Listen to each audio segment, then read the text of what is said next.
السلام عليكم ورحمة الله وبركاته. إن شاء الله النهاردة هناخد دوال كثيرات الحدود.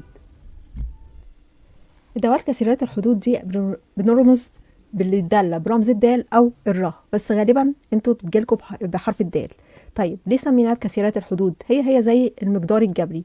المقدار الجبري اللي هو بيتكون من أكثر من حد، بس الفرق إن أنا عبارة عن مقدار جبري خليت دالة س بتساوي مقدار جبري. فلما بلاقي دالة مكتوب دال س يعني معناها دالة س، يبقى دي اسمها دالة. ليه اسمها كثيرات حدود؟ لأنها بتتكون أكتر من حد. طيب أول دالة اللي هي دالة س بتساوي 5، دي بسميها دالة من الدرجة الصفرية. ليه من الدرجة الصفرية؟ لأن هي أصلا أس س أس صفر، واحنا عارفين س أس صفر يعني بواحد، يعني هي أصلا 5 بتنزل في س أس صفر بواحد، يبقى 5 في واحد ب5. فعشان كده الدالة س بتساوي 5 دي اسمها دالة من الدرجة الصفرية. يبقى دي هقول من الدرجة الصفرية. بسميها اسم تاني اسمها الدالة الثابتة. يبقى دي من الدرجة الصفرية اللي هي الدالة الثابتة. يبقى دايما لما بيكون عندي دالة بتساوي رقم يبقى على طول دي من الدرجة الصفرية وبتكون اسمها دالة ثابتة. طيب تاني دالة س بتساوي 5 س ناقص 3، دي اسمها دالة من الدرجة الأولى. يبقى دي من الدرجة الأولى. ليه من الدرجة الأولى؟ لأن هنا السين أس واحد، السين هنا أس واحد. احنا عارفين إن درجة المقدار أو الدالة هتبقى من إيه؟ أعلى أس فيها، أعلى أس هنا اللي هو س أس واحد، فهي هنا من الدرجة الأولى. يبقى لما ألاقي في س بس يبقى دي اسمها دالة من الدرجة الأولى، أو بسميها الدالة الخطية. الدالة الخطية لأن هنشوفها في الرسم البياني إنها بتترسم بينتج خط مستقيم، عشان كده اتسمت بالدالة الخطية. يبقى الدالة من الدرجة الأولى دي اسمها الدالة الخطية. طيب بعد كده عندي دالة س بتساوي 4 س أس 2 ناقص 5 س زائد 6. ايه أعلى أس هنا؟ اللي هو أس 2، فعشان كده بسميها دالة من الدرجة التانية. يبقى دي من الدرجة الثانية. ليه؟ عشان هنا س أس 2. طب دالة من الدرجة الثانية ليها اسم تاني اسمها الدالة التربيعية. الدالة التربيعية. يبقى لما الاقي هنا س أس 2 هو أكبر أس يبقى دي اسمها من الدرجة التانية، الدالة من الدرجة التانية أو الدالة التربيعية. بعد كده دالة س بتساوي 2 س أس 3 ناقص 5 س أس 2 زائد 7 س ناقص 8. أعلى أس هنا اللي هو س أس 3، فدي اسمها دالة من الدرجة التالتة على حسب الأس. يبقى دي دالة من الدرجة الثالثة لها اسم اللي هي اسمها الدالة التكعيبية. الدالة التكعيبية. احنا عارفين أس 3 يبقى تكعيب، يبقى دي اسمها الدالة التكعيبية. بعد كده عندي دالة س بتساوي 5 س أس 4 ناقص 3 س أس 3 زائد 8. أعلى أس هو إيه؟ الأربعة.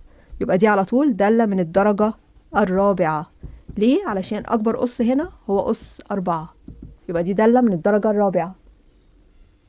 مثال: إذا كانت دالة من ح إلى ح، اذكر درجة الدالة ثم اوجد دالة -2 ودالة 0 ودالة نص، حيث أعطي كأن مسألتين. رقم 1 دالة س بتساوي 3 ناقص 2 س.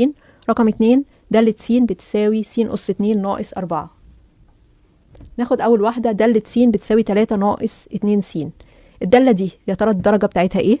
أبص للسين، السين أس كام؟ هنا أس 1، يبقى على طول دي دالة خطية أو دالة من الدرجة الأولى. هو عايز الدرجة يبقى هقول دي من الدرجة الأولى.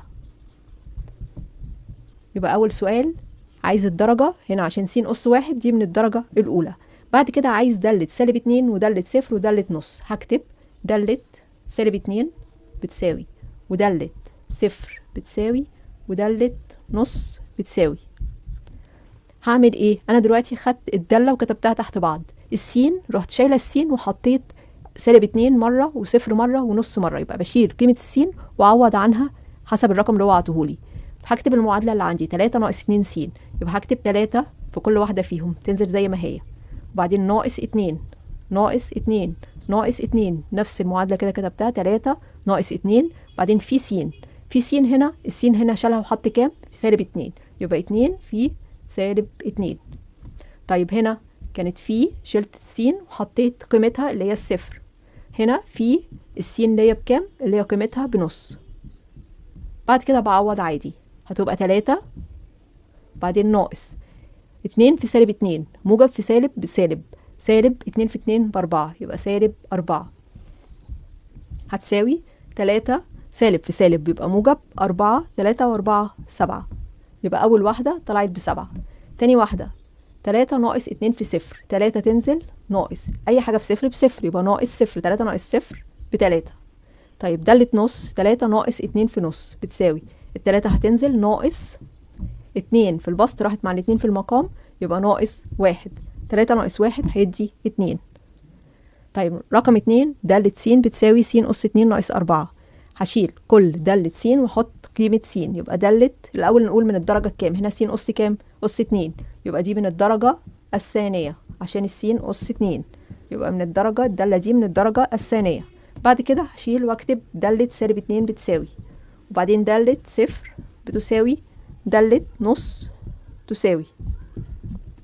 اكتب بقى المعادلة اللي عندي، س أس 2 يعني بشيل السين واربعها، سالب 2 أس 2، سالب 2 أس 2 يعني 4، صفر أس 2 يعني صفر، نص أس 2 يعني ربع، وبعدين ناقص ناقص ناقص، 4 تنزل 4 تنزل 4 تنزل، وبعد كده أعوض، 4 ناقص 4 صفر، صفر ناقص سالب 4 يبقى سالب 4، ربع ناقص 4 هيساوي 15 على الأربعة، اللي هي هنا طبعا لازم بوحد المقامات، هتبقى ربع ناقص الأربعة دي يعني 16 على الأربعة، فهتساوي سالب 15 عشان إشارتين مختلفتين، يبقى إشارة الكبير اللي هو السالب واطرح 16 ناقص 1 يبقى 15 على الأربعة، يعني بتساوي سالب 3 و3 على 4. وممكن تعملوها بالكالكوليتر على طول. يبقى الفكرة ان انا بجيب الدرجة من الأس، أس س ايه على أس فيه، هنا س أس 1 يبقى من الدرجة الأولى، هنا كان س أس 2 يبقى من الدرجة الثانية. لما بيكون عايز دالة سالب 2 أو صفر أو دالة نص بكتبها، بشيل السين وبعوض عنها بالقيمة اللي هو عطاها لي. فهنا في المعادلة دي شلت قيمة السين وعوضت عنها بقيمتها، مرة بسالب 2 ومرة بصفر ومرة بنص. وهنا نفس الفكرة، شلت السين وعوضت عنها بالقيمة بتاعتها، يعني سالب 2 أس 2 طلعت ب4، بعدين صفر أس 2 بصفر، نص أس 2 بربع، وبكتب بقية المعادلة وأعوض. نشوف مسألة تانية. إذا كان بيان الدالة د بتساوي مجموعة الأزواج المرتبة 0 و1 1 و3 2 و5 3 و7، اكتب مجال ومدى الدالة. طيب المجال احنا عارفين ان هو المسقط الأول، المسقط الأول اللي هو بيظهر في الأول، احنا عارفين المسقط عبارة عن ايه؟ س وصاد، أي نقطة عبارة عن س وصاد، فالسين دايما هي المسقط الأول والصاد هي المسقط الثاني. طيب المجال دايما الدالة هو بيكون المسقط الأول، المسقط الأول هنا اللي هو 0 و1 و2 و3، يبقى كده المجال هي مجموعة العناصر 0 و1 و2 و3 اللي هي ظهرت كمسقط أول. طب المدى عشان العلاقة دالة فبيكون هو المسقط الثاني، المسقط الثاني اللي هو 1 و3 و5 و7. المدى ممكن يكون في تكرار للعناصر، فانا دايما بكتب المجموعه من غير ما اكرر العناصر، بس هنا الصدفه ان هي مش مكرره. طبعا المجال عمره ما هيكون متكرر، لان طبعا عشان العلاقه تكون داله لازم يظهر العنصر كمسقط اول مره واحده بس، لكن المدى ممكن يكون العنصر متكرر. هنا ايه هي المدى هو 1 و3 و5 و7 اللي هو عناصر المسقط الثاني، الواحد والثلاثة والخمسة والسبعة. بيقول إذا كانت د س بتساوي 2 س أس 2 زائد ب س زائد ج، ودالة س بتساوي صفر عندما س بتنتمي لمجموعة العناصر 0 و3، عايز قيمة ب وج. طيب هو عطيني دالة اللي هي 2 س أس 2 زائد ب س زائد ج، وعاطي إن الدالة دي بتساوي صفر، دالة س دي كلها بتساوي صفر. إمتى؟ لما تكون س بتنتمي للعنصرين بس 0 و3. يبقى دالة س بتساوي صفر إمتى؟ لما تكون س يا إما بصفر يا إما ب3. يبقى هاخد مرة س لما بتكون بتساوي صفر، ومرة س لما بتكون بتساوي 3. ليه؟ لأن هو قال لي إن س بتنتمي للعنصرين 0 و3. بيحصل إيه؟ بيحصل إن دالة س بتساوي صفر، يبقى هكتب جنبيها إن في الوقت ده إن دالة س هتساوي صفر. هنا كمان دالة س هتساوي صفر. إمتى دالة س بتساوي صفر؟ لما تكون س بتساوي صفر أو س بتساوي 3. طيب هاخد بقى، أنا كده عرفت لما تكون س بتساوي صفر دالة س بتساوي صفر، ولما تكون س بتساوي 3 دالة س بتساوي صفر. هكتب بقى دالة س، هكتب دالة س اللي هو عطاها لي بتساوي 2 س أس 2 زائد ب س زائد ج. طيب هشيل بقى كل س وأعوض عنها بكام؟ بصفر. طيب يعني هنا معناها دالة صفر دي بتساوي ايه؟ بتساوي 2 في س اللي هي بصفر، يعني 2 في صفر أس 2 يعني بصفر، 2 في صفر بكام؟ بصفر، زائد ب في صفر. ب في س يعني ب في صفر يعني برضو بصفر زائد ج. طيب هنا عندي اصلا دالة س. دالة س اصلا اللي هي كانت اللي هي دالة صفر اللي انا شلتها وحطيت صفر. طيب دالة س اصلا بكام؟ اصلا هو هنا بتساوي صفر، فانا هكتب دالة س بصفر هتساوي صفر زائد صفر صفر زائد ج يعني ج. يبقى ج كده طلعت بكام؟ ج طلعت بصفر. نفس الحكاية هنا هقول ايه؟ هقول دالة س هكتبها برضو بتساوي 2 س أس 2 زائد ب س زائد ج، بس المرة دي هعوض عن قيمة س ب3. طيب دالة س بتساوي ايه؟ بتساوي صفر. لما س بتساوي 3 فانا دالة س عوضت عن قيمتها ان هي بتساوي صفر.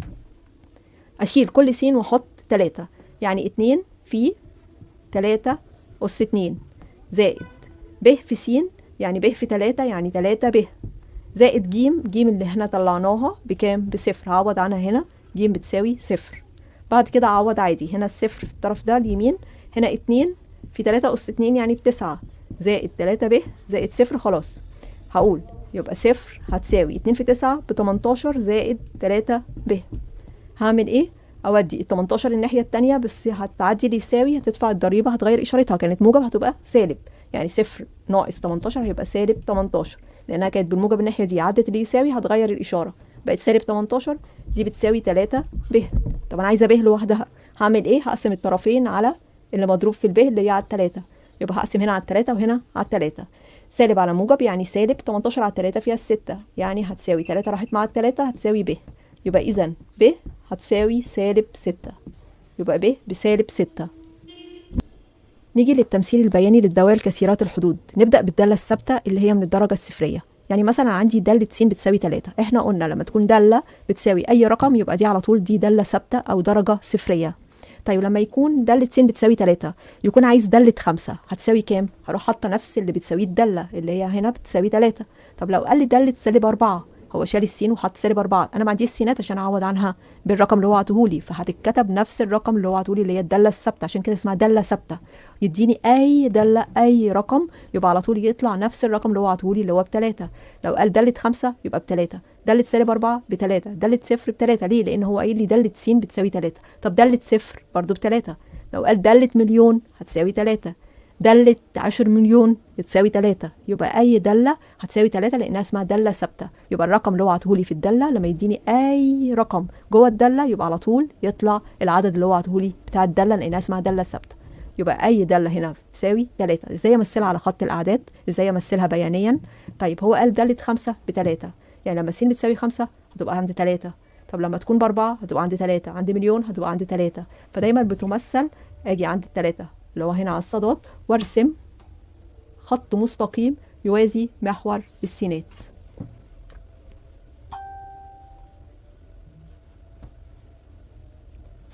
يبقى دي الدالة س بتساوي 3 بتمثل بخط مستقيم يوازي محور السينات. طيب مسألة تانية بيقول دالة س بتساوي سالب 2. طيب عايز دالة 6، هي دي سالب 2 يعني دالة ثابتة. دالة 6 هتساوي ايه؟ هتساوي برضو نفس الرقم اللي هو عطولي سالب 2. طب دالة صفر هتساوي برضو سالب 2. طب لو دالة مليون برضو سالب 2. يبقى انا عندي دي دالة س بتساوي سالب 2، اي رقم عطولي هيساوي سالب 2. يبقى على طول دي اسمها دالة ثابتة. ازاي امثلها على خط الاعداد؟ اجي عند سالب 2 هنا عند الصادات وارسم خط مستقيم يوازي محور الصادات، خط مستقيم يوازي محور السينات. يبقى اي داله ثابته برسم خط مستقيم بيوازي محور السينات. يبقى لما اجي امثل بيانيا الداله الثابته برسم على العدد اللي هو عطوهولي برسم خط مستقيم يوازي محور السينات. طيب ازاي امثل بيانيا الداله الخطيه؟ تاني داله عندي اللي هي الداله الخطيه اللي هي من الدرجه الاولى، من اسمها خطيه يعني بتمثل بخط مستقيم. داله س بتساوي 2 س ناقص 3. دالة س دي الدلع بتاع صاد، يعني انا هعمل جدول واكتب س وصاد. صاد اللي هو دلع دالة س، دالة س دلع صاد. طيب هو دلوقتي هختار ارقام، دايما بحب افضل 0 و1 و2. اختار لي س 0 و1 و2 واعوض عن قيمتها في الداله اللي هو عطاها لي. يبقى 2 في 0 2 في 0 بصفر ناقص 3 يبقى هنا هتدي سالب 3. يبقى لما س بصفر يبقى الصاد او دالة س هتساوي سالب 3. طيب لما تكون س بواحد يبقى 2 في 1 ب2، 2 ناقص 3 هيدي سالب 1. طيب لما اجي اعوض عن السين ب2 يبقى 2 في 2 ب4، 4 ناقص 3 هيبقى بواحد. يبقى انا كده طلعت من الجدول، بعمل جدول بختار عناصر، اي عناصر انتوا عايزينها، بنفضل عناصر صغيره 0 و1 و2، اعوض في الداله اللي هو عطاها لي داله س بتساوي 2 س ناقص 3، طلعت قيم ص او داله س. احنا قلنا ان ص دلعها داله س. طيب نيجي نعوض هنا بقى، نرسم على الرسم البياني بنكتب ايه. اول نقطه عندي 0 وسالب 3، ادي الصفر وانزل لغايه سالب 3، دي اول نقطه. وبعد كده 1 وسالب 1، الواحد اهي انزل لغايه السالب 1، 2 و1، ادي الاتنين واطلع عند الواحد. اجيب بقى المسطره، لازم بالمسطره، ويترسم خط مستقيم يمر بالنقط اللي احنا عملناها. خط مستقيم كده يمر بالنقط اللي احنا عملناها. دي كده الداله الخطيه. ناخد واحده كمان. داله س بتساوي 2 ناقص س. هبص كده، السين اس 1، يعني دي داله من الدرجه الاولى، يبقى على طول بتمثل، اسمها داله خطيه، بتمثل بخط مستقيم. اعمل جدول اكتب فيه س وصاد، واتفقنا ان الصاد هي داله س، واكتب الارقام 0 و1 و2 واعوض عن قيمه س بالارقام دي. اول مره س بتساوي 0، يبقى 2 ناقص 0 يعني هتساوي 2. طيب 2 ناقص، لما يكون س بواحد، 2 ناقص 1 يبقى هتساوي 1. بعد كده 2 ناقص 2، لان الس هنا هتساوي 2، يبقى 2 ناقص 2 بصفر. اجي على الرسم البياني اختار اول حاجه 0 و2، نقطه 0 واطلع لغايه الاثنين، يبقى هنا اهي. وبعدين 1 و1 يبقى 1 واطلع لغايه الواحد. وبعدين 2 وصفر، 2 على السينات ما اتحركتش من مكانها، هتفضل على نفس محور السينات. 2 وصفر على الصادات، 2 وصفر، يبقى الاثنين ما اتحركتش من مكانها. اجي ارسم خط مستقيم يمر بالنقط اللي احنا عملناها، وامده كده بالمسطره. ده كده التمثيل البياني للداله الخطيه. وبكده نكون انتهينا. اتمنى تكونوا استفدتم، والسلام عليكم ورحمه الله وبركاته.